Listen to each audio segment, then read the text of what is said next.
heard of Title IX before? No. No. Nine. I have not.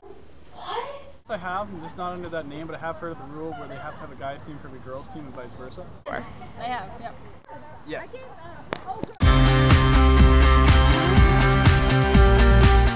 I think it's a good idea. I don't think it's fair for male teams because I think just because of how they're built, they're stronger, so sports will be more like faster and more talented just because of their strength and speed. So I don't think it's fair to have equal funding for the girls' programs who might not get as many fans. I think it's important to have the girls' sports teams in universities, but I don't think that should be what determines if there will be a guys' sports team.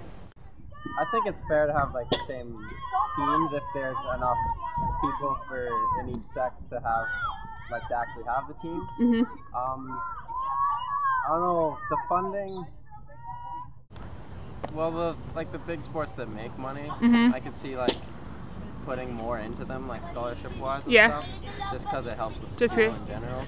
I think that men's sports teams like hockey, football, the big ones should be more funded by the school and have more money, whereas girls teams like softball or volleyball or something that no fans come out to shouldn't get. They shouldn't be funded as much. Why do you think that?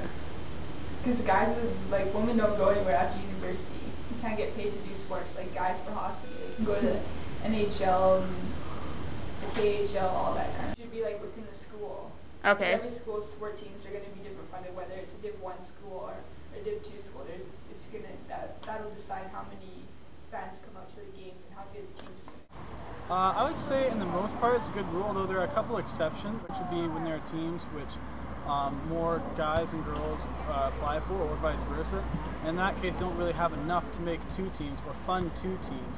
So in fact, they get no funded teams, and that's where it shows its shortcomings.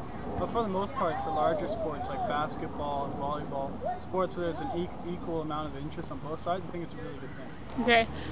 I think it's a good thing because a lot of times women aren't as full-on in sports as guys, and a lot of schools will give more precedent to guys over girls.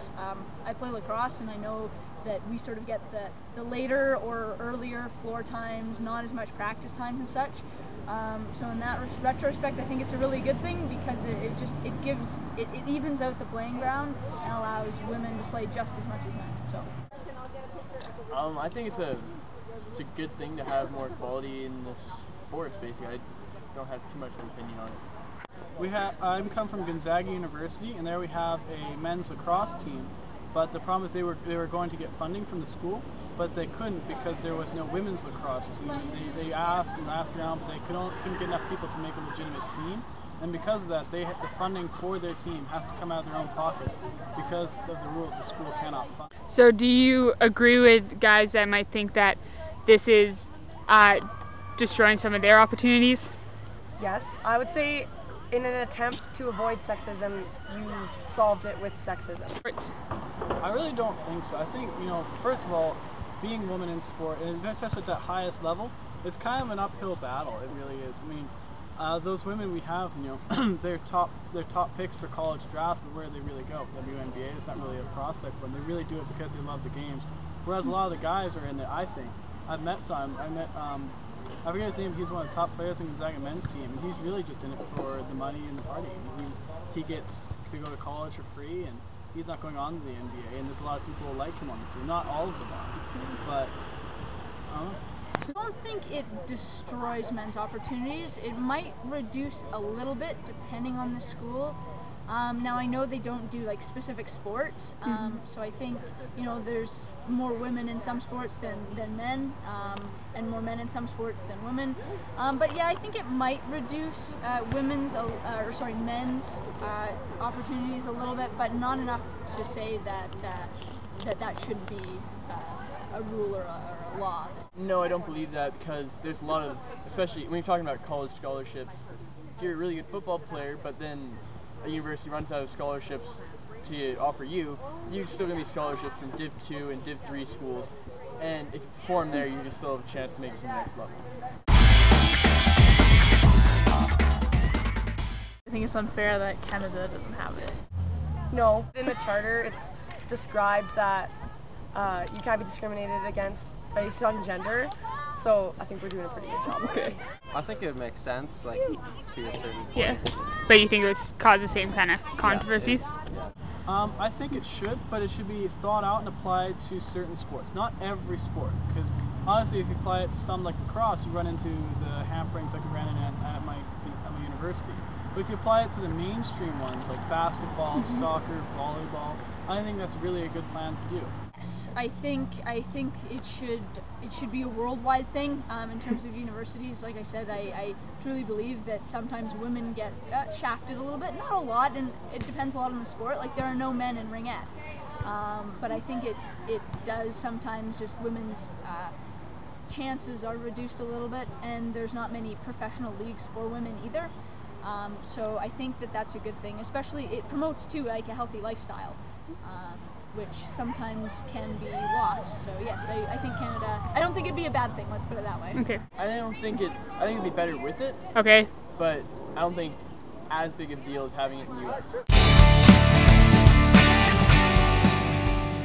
Gender might have, just because I feel like all the women that I'm around are always saying that they're being discriminated against, and I kind of think it's crap. Like at the end of the day, guys' sports are better. Maybe not all sports, but like football and hockey, they're stronger and they're faster. It's just the way that they're built. So you can't argue that girls' sports are more entertaining. Like obviously, higher end like athletes, we want to go somewhere. We want to like show people that I'm good enough to play with the guys and all that, but we'll never get that chance. I happen to know a lot of people on women's sports team, and they really do fight an uphill battle, and they work just as hard as the men's, but it's kind of sad for them because, you know, so many people watch their games and stuff, and it certainly is hard for people like my friend on the lacrosse team who has to fund everything. He has to fundraise every year $2,000 so they can go on tour, and if they don't, they just can't because the school cannot hand them funding. So I do know people from both sides of it. But well, probably the whole fact that I believe truly that women should be as equal as men, and I mean, I'm a bit of a history buff. I really like history, and I realize that women and women's rights have come a long way since even 10 years ago. But I believe sometimes in certain aspects of life they're still reduced. I mean, there's the whole stereotypical, you know, stay-at-home mom who doesn't do a job. So it's always, when you think of families, you think of kids, the stay-at-home mom and the working dad. And I think sometimes that takes away from women's chances a lot. And another big one is, you know, women don't play sports sort of after, you know, you might say junior high. So I think promoting women in sports it's a big deal for me. And I play a sport that, you know, is slightly less appealing to some girls than not. But I truly believe it's an important thing in the world to have that equality between the two. So. Just value more equality in sports more than anything else. Okay.